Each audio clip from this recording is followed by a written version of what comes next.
Hello everyone, welcome to today's school talk session. My name is Elizabeth and I'm one of the speech and language therapists with Evelina London's community speech and language therapy team. Thank you for joining us today. Today I'm going to be talking a bit about visualization or making pictures, and I'll be sharing a top tip of the week for this week. Today's session is mainly aimed at kind of Key Stage 2 and maybe Key Stage 3, but what we're doing in the session can be adapted for slightly younger children and for older children and young people too, and I'll talk about some ideas of how you can do that as well towards the end. Our activity today, it's going to involve a bit of listening and some drawing. So if you want to join in with that activity with me as we go today, just grab a bit of paper and some coloured pencils or markers or crayons or whatever you can draw with, and that way you'll be able to do it along with me. If you're just watching through for today to do it at a later time, then that's fine. What I will be using today throughout the session is a visual timetable. So visual timetables are really useful just to help children and young people get a kind of understanding of what's going to happen across a period of time. So for example, today it's just what we're going to be doing in today's session. It might be a timetable across the whole day or for a section of the day, but they can just help children kind of with their sequencing of ideas, knowing what's coming up so they know what to expect and what's expected of them. And it can help a bit with kind of attention and listening and that kind of thing if a whole set of activities is broken down into manageable steps. So for today, first I'm going to share our top tip. Then we're going to do our activity, which involves a bit of drawing and listening. So that's our activity.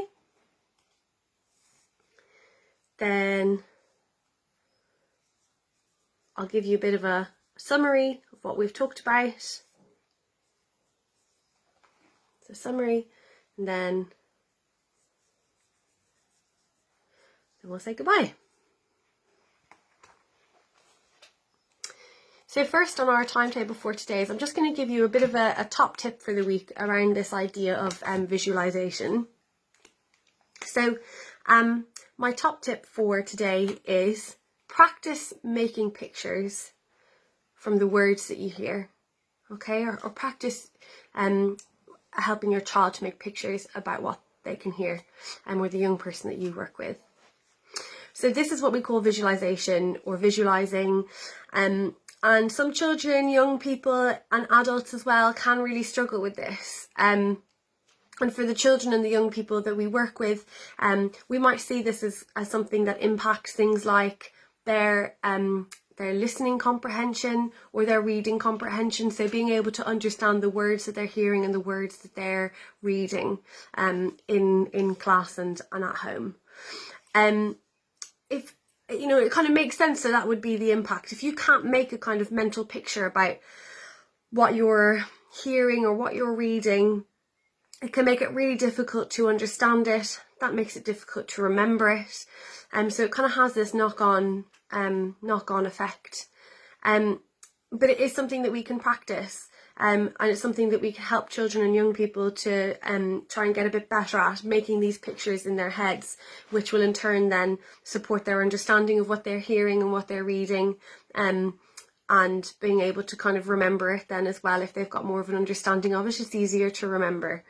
So one way that we can do this is by actually physically drawing it out. So, you know, ultimately it's to help with that kind of mental picture, but one way to kind of get that ball rolling is to really think about drawing out physically what you know, the kind of descriptive things that you're hearing or reading, and getting them down on a bit of paper.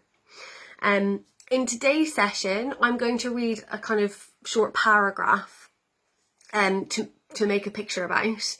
But I will afterwards talk a bit about how you can adapt it to make it easier if you need to make it easier, and some ideas of making it a bit trickier as well, just depending on what stage your child is at with all of this, or the child or young person that you are working with. So if you go in at one level and it's too hard, how can you make it a bit easier, or how can you step it up? What is really important though, as I'll kind of say before we begin, is just try and use vocabulary that's that your child understands, or the child that you work with can understand, or explain it. Use it as a kind of vocabulary learning opportunity before you begin. So that's my top tip for today. So practice making pictures, and we're going to do a bit of an activity to kind of show you this tip in action now as well. So if you want to get your bit of paper ready, if you're going to do it along with me today, if you've got your child or young person there, we can get ready with some paper. You can pause and keep going when you're ready, or if you're just watching through, just keep watching.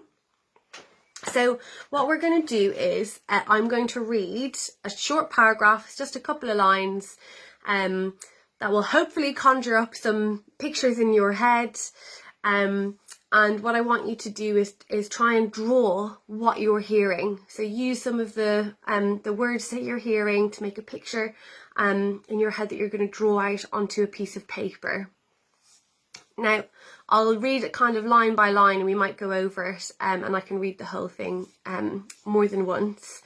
So let's get started. So maybe let's just have a little listen to the first line. Okay. It was a dark and stormy day, and the sky was thick with gloomy clouds. So that's our first line. So maybe it started to create some pictures for you already. But I'll read it again. It was a dark and stormy day, and the sky was thick with gloomy clouds. Okay, so maybe you want to take a second to just start drawing what's coming into your head when you hear those words. Okay, our next line. The park was empty. Just the tall and leafless trees stood waving in the gusty wind. So maybe you can add a few more details to your picture now that you've been making in your head. I'll read that line again. The park was empty. Just the tall and leafless trees stood waving in the gusty wind. Got some ideas in my head about what might be in my picture.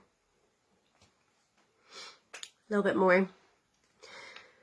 As the wind blew stronger, there was a long, low squeak through the air as the side gate opened and the old man and his dog pushed against the storm to go for their daily walk. So that one's a little bit longer, but maybe you've got some more ideas from it about what you could draw. I'll read that bit again.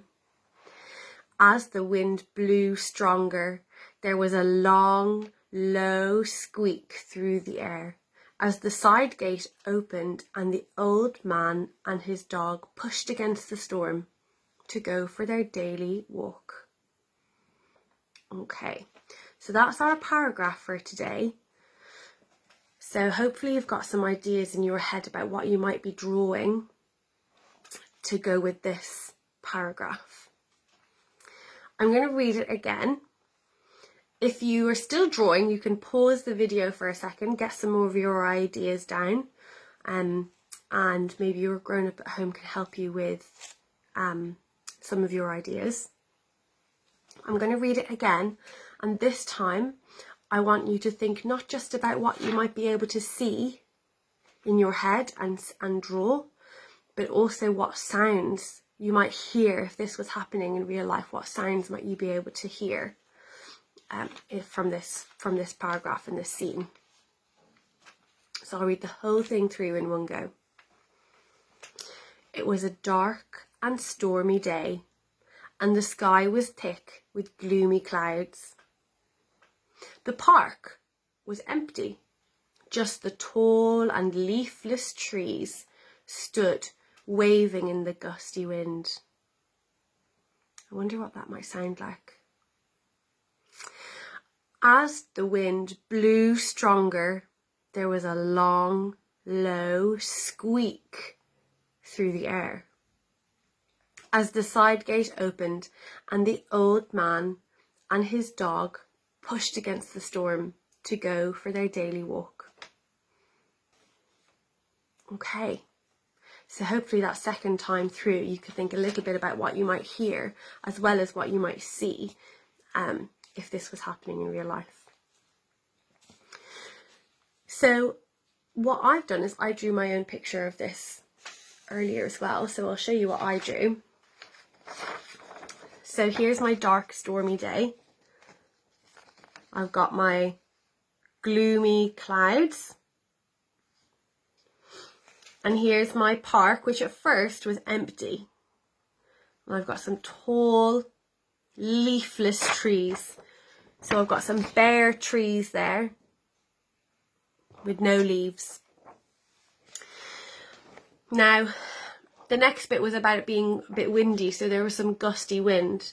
So I drew some swirling lines to show that it was really windy. And then the next bit of the paragraph came where there was a long, low squeak at the gate. So I drew a gate as an old man and his dog came into the park to go for a walk. So there he is. And there's the dog. So second time round, when we were thinking a little bit more about what we might hear, I added in some sounds as well. So I thought that actually if it was a really windy day, that maybe that wind would be creating quite a lot of noise. So I drew some howls and whoos and woos that might be the kind of noises that wind would be making as it blew through the park. And also there was that squeak of the gate.